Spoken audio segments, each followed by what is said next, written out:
Hey guys, if you're shopping for knives and gear, make sure you check out the description of the video you're watching right now for a link to my Amazon store where I've compiled some of the very best items available, including some of my own personal recommendations. Thanks! What's going on, YouTube? Metal Complex here, and today I want to talk about 20 interesting items you can buy right now on BladeHQ. Full disclosure, I am a BladeHQ affiliate. What does that mean? It means if you use the links in the description of this video to go to BladeHQ and you end up purchasing something, it benefits me. This is something that I do anyway. In fact, this is something that likely many of you do anyway. Constantly, I am messaging people on Instagram or my friends and saying, check this out, you can buy this, it's really cool. And I thought, you know, if I'm doing this anyway, I might as well screenshot this stuff and share it with people. I like going through BladeHQ and other retailers and just looking at stuff. So these are 20 items that I found that may or may not be interesting to people, but I did try to spread this out. There are expensive items on this list. There are inexpensive items on this list. There's stuff that is in very limited supply, and there's stuff that's in plentiful supply. So hopefully there's something in here that you might be interested in. Let's go ahead and start off here. You can see the first one is this Medford 187F flipper. This is a full titanium variant. You can see there that this is, it says D2. These are CPM D2. The thing that was interesting about it was the ano pattern. The combination of bronze and this like vibrant sort of swirly blue really stood out to me. I've had a 187F before. Mine was G10 and titanium. If I picked one up again, it would definitely be the full tie variant.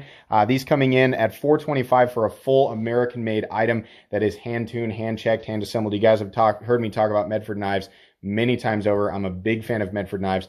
And I think the 187 is one of the more pocket-friendly designs if you like the big overbuilt folding knives. And you only carry one knife in your pocket because this thing has a huge flipper tab. Thought that was pretty interesting. Moving on here.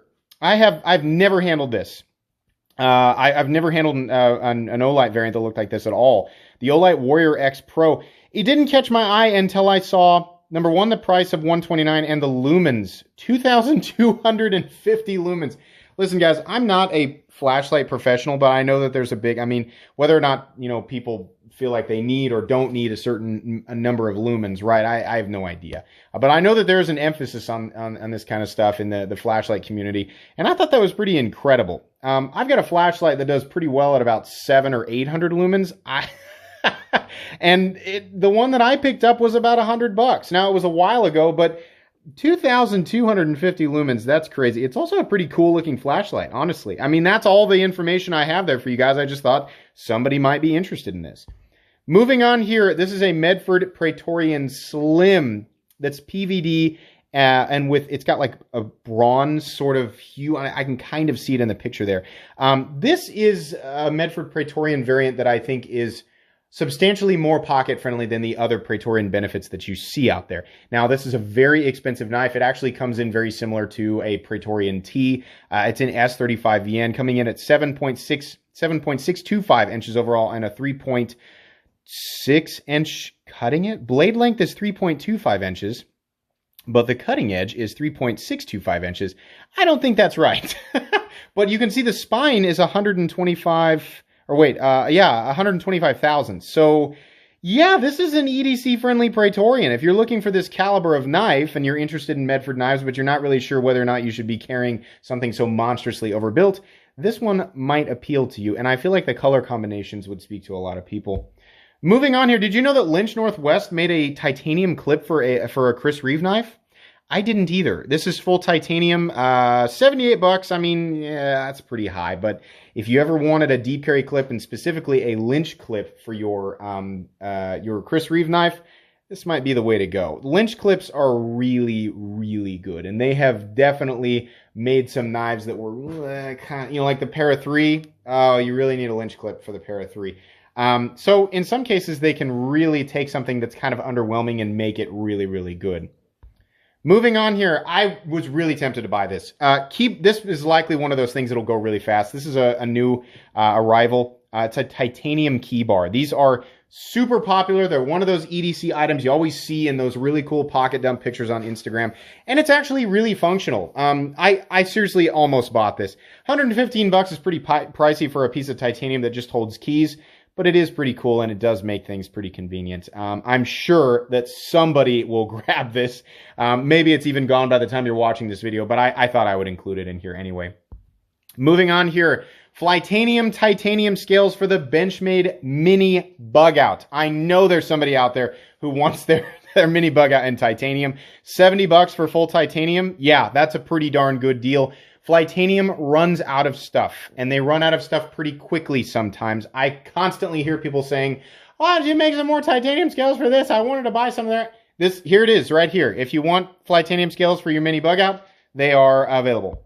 Moving on here, this is just one that caught my eye because it looked interesting. The Artisan Cutlery D-Rocket Hyperion frame lock in carbon fiber and black tie. This kind of looks like traditional meets modern tactical to me. It is on their higher end tier, so it's a $208 knife, CPM S30V. It looks pretty good. I like that fat clip point blade. I like the fact that it's a flipper. It looks to be pretty ergonomic.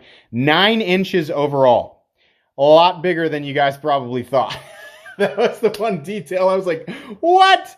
This is huge. Holy cow. It looks to be not super thick on the spine. But yeah, a 4-inch blade on something that looks kind of traditional, kind of modern. I thought that was neat. So somebody, I'm sure, will think that's cool. Moving on here, the CIVI X-Arc, that's been around for a little bit. I don't think the Damascus variants are super new, but this is a really super classy, gentlemanly, sort of gentleman's tactical knife. At $80 for, it says D2, but this is clearly a Damascus blade, which I'm told is the equivalent in performance to 440C, which I think is a fine, trade-off in terms of performance between 440C and D2, but you get the benefit of it having the stainless Damascus look, which I've seen it in person. It's beautiful. They do a fantastic job with this. Surely somebody will be interested. Moving on here, the Protec Newport. It's in black, aluminum, and carbon fiber. 3-inch in rose gold. Here's the other cool thing. A lot of people are like, Protec, but I don't want 154 CM because it's not the coolest, newest steel out there. This is actually an S35 VN. This is an awesome little automatic EDC design. You get to enjoy the rose gold button, the rose gold pivot, the rose gold hardware, the rose gold blade. I've got a Dark Angel right now that somebody sent me in this rose gold finish, and it is beautiful. If you want a really classy, cool automatic knife in a performance steel that's got a finish that's interesting, and the whole knife in its configuration is definitely going to be a limited variant, this might be one to pick up. Moving on here, the Giant Mouse Vox Enzo Ace Clyde in copper. I had one of these knives, was sent to me by my buddy Spirited Whiskey. I did not know how much I would like this knife. Copper makes this knife really heavy, and the design is one that emphasizes apparently we're getting a notification that one of my videos is saved in the editor. Thank you. But the design emphasizes ease of carry, and the copper is going to add weight to it. It's still really cool. This is a great design. A lot of people like copper. I figured somebody would want to see this. Moving on here, this really caught my eye. I have a Microtech Combat Hellhound OTF. So this is the big guy, but it's in all gray. If you like that monochromatic look and you've been looking for a Hellhound, this is the coolest, biggest, nastiest double action automatic knife out there. And this one's all uniform and monochromatic. I'm a big fan of that. Yeah, it's expensive. Microtech knives are. It doesn't stop people from buying them. It didn't stop my wife from buying the one for me, even though I'm sure I enjoy it a lot more than she does. I thought this was really cool.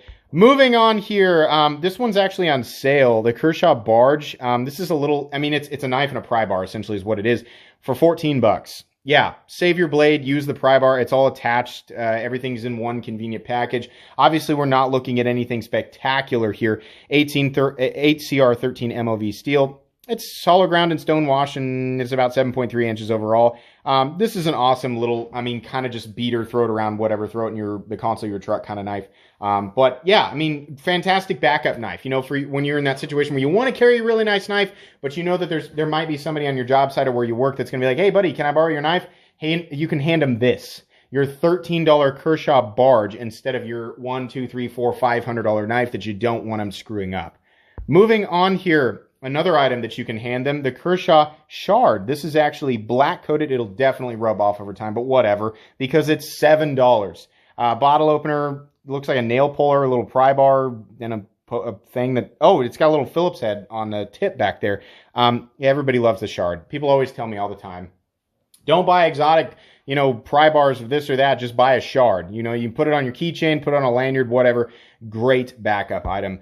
Moving on here, these used to be super popular. This is the CRKT Vox Snailer Compact.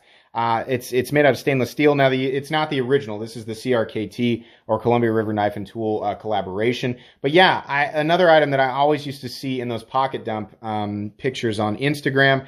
This is just a stainless steel little bottle opener. And I mean, as far as I understand, it works pretty well for $5. Awesome little item that you can use as a bottle opener. I always have a bottle opener on me. You know, you never know when you're going to need one. But yeah, great item for $5.